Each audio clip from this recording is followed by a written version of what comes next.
So I been used to attention. कभी आपको मुझे इतना अच्छा मिला है, कभी कुछ बुरी बातें भी लिख देते हैं। Anybody who is famous is unfamous. So Hey everyone, welcome back to my channel. Remember वो fearless चुन्नी from मकड़ी श्वेता बासु प्रसाद जो एक national award winning child artist हैं, ऐसी कंट्रोवर्सी में फंस गई थी that shook the nation। आखिर कैसे एक beloved चाइल्ड स्टार जो कभी हाउस होल्ड नेम हुआ करती थी, वो एक कंट्रोवर्सी का पार्ट बन गई।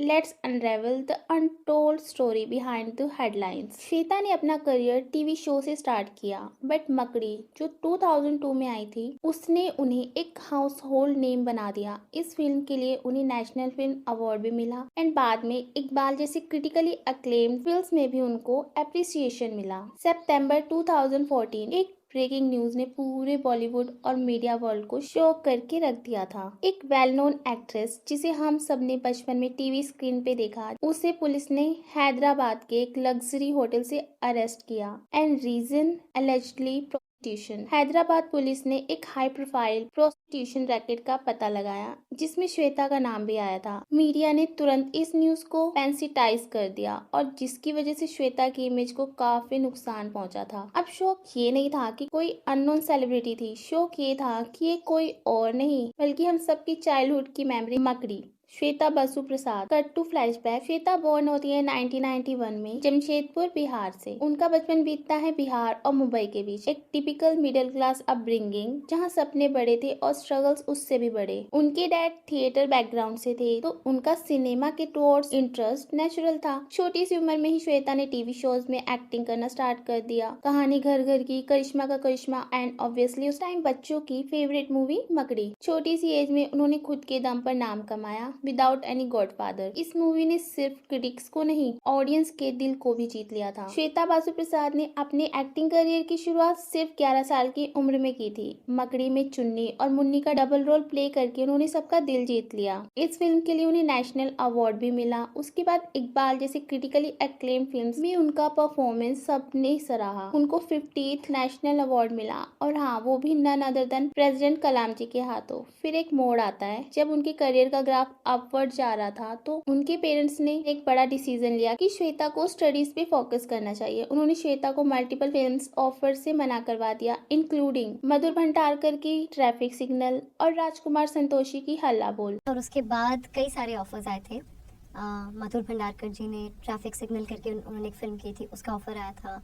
राजकुमार संतोषी जी ने हला बोल का ऑफर किया था, लेकिन मेरे पेरेंट्स ने बहुत ही पोलाइटली दोनों को डिक्लाइन किया था। एक्टिंग का ब्रेक लेना मतलब स्पॉटलाइट से डिसअपियर हो जाना, स्पेशली बॉलीवुड जैसी इंडस्ट्री में। देन श्वेता फिर वापसी करती हैं but not as an actress. She decided to direct और उनकी फर्स्ट डॉक्यूमेंट्री थी रूट्स, इंडियन क्लासिकल म्यूजिक के ऊपर, जिसमें उन्होंने ए.आर. रहमान के साथ काम भी किया। बट फिर आती है 2014 की वो रात। हैदराबाद के एक पोश होटल में पुलिस ने रेड की और श्वेता का नाम हेडलाइंस में। Shweta Basu caught in tuition racket, camera Zooms in on newspaper headlines. Report में क्लेम हुआ कि श्वेता ने कन्फेशन दिया कि उन्हें पैसों की कमी थी और काम नहीं मिल रहा था, इसलिए उन्होंने ये स्टेप उठाया। बट क्या ये कन्फेशन सच था? जब श्वेता वेलनेस सेंटर से बाहर आई, उन्होंने मीडिया में एक ओपन लेटर दिया। उस लेटर में लिखा था, I never said those things. मुझे कोर्ट ही गलत किया गया। I was there just to attend an event. उन्होंने कहा कि मीडिया ने उनकी जिंदगी के गलत मोमेंट को सेंसेशनलाइज कर दिया विदाउट वेरीफाइंग फैक्ट्स। अब एक मोमेंट सोचो जिस श्वेता ने अपना बचपन स्क्रीन पर दिया, जिसके सपने बॉलीवुड की सेट पे पलते थे, उसे तब जज किया गया जब उनको किसी ने क्लियरली सुना नहीं and without any fact checking के ऐसी हेडलाइंस बना दी।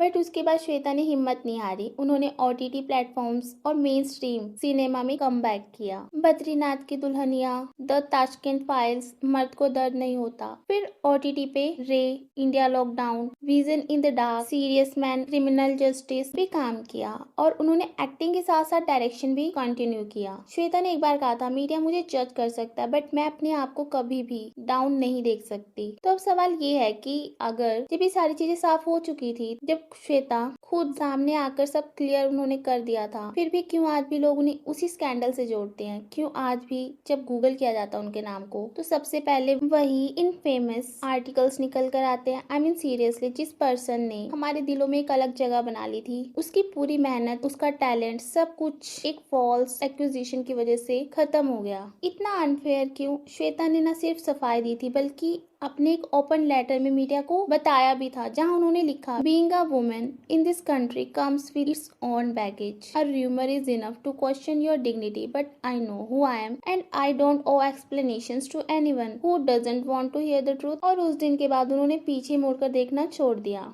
फिर वो वापसी करती हैं, not just an actress but as a story teller, a creator. उन्होंने फिल्म डायरेक्ट की, ओटीटी पर दमदार परफॉर्मेंस दी और वो काम किया जो शायद स्कैंडल से घबराकर कोई और पर्सन होता तो वो छोड़ देता। लॉकडाउन के टाइम पे उनके इमोशनल रील्स वायरल हुए। उनकी एक्टिंग में आज भी वही स्पार्क है जो हमने मकड़ी और इकबाल में देखा था। Today Shweta is still working, still creating, still glowing. But फिर भी कहीं ना कहीं हर सक्सेसफुल वुमेन के पीछे एक ऐसा टैग चिपक जाता है जिसे चाह कर भी हटाना मुश्किल हो जाता है, या फिर सोसाइटी हटाना नहीं चाहती, just because she is a women, just because she choose to stand tall instead of crying in silence. Imagine, जिस बच्ची को एक नेशनल अवार्ड मिला था वो भी एपीजे अब्दुल कलाम उन्होंने दिया था, और उसी लड़की को सोसाइटी ने हेडलाइंस में डाल दिया। और रीजन और rumour, rumours destroy faster than facts can build. So yeah that's it for today's video. अगर आपको वीडियो पसंद आती है तो प्लीज लाइक कर देना एंड प्लीज चैनल सब्सक्राइब करना मत भूलना। मिलते हैं नेक्स्ट वीडियो में ऐसी इंटरेस्टिंग वीडियो के साथ। Till then take care.